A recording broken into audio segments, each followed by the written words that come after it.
It is October the 1st today. My name is Jess McDonald and you're tuned in to GameSpot News.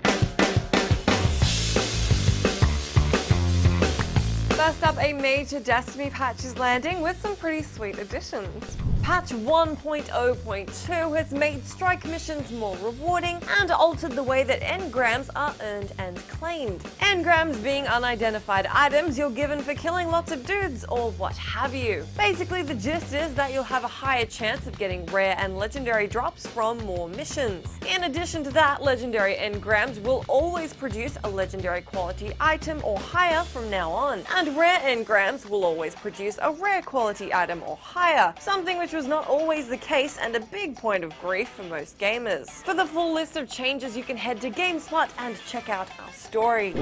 Next up, Shadow of Mordor dev Monolith Productions say just because their game sort of looks, plays and feels like Assassin's Creed does not make it Assassin's Creed. An awful lot of folks have been making comparisons between the two titles, including former Ubi dev Charles Randall, who accused Monolith of using AC code and assets in their game. Nonetheless, lead designer Bob Roberts said Shadow of Mordor has loads making it stand out, such as the Nemesis feature, where enemies you've killed or have been killed by will come back to haunt you with a vengeance. Roberts suspects once people play the game, they'll realize how different it is. He also touched on the creative liberties the game has taken with the Lord of the Rings narrative, explaining, "We did the very best job we could as die-hard Tolkien fans ourselves, and we have a lot of people paying close attention to make sure we're as authentic as we can be."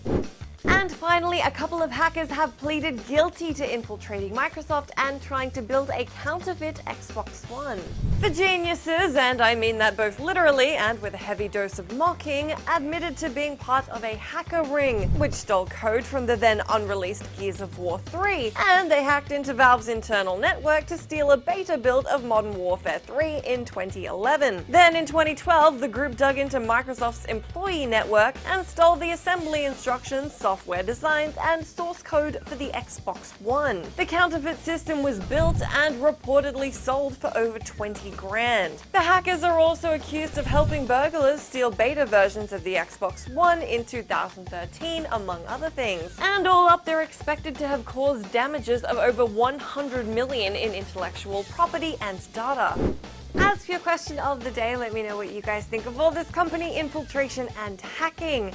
If you're after more news, we've got stories on things like The Sims 4 getting pulls and the PS Plus games you can grab for free this month on GameSpot.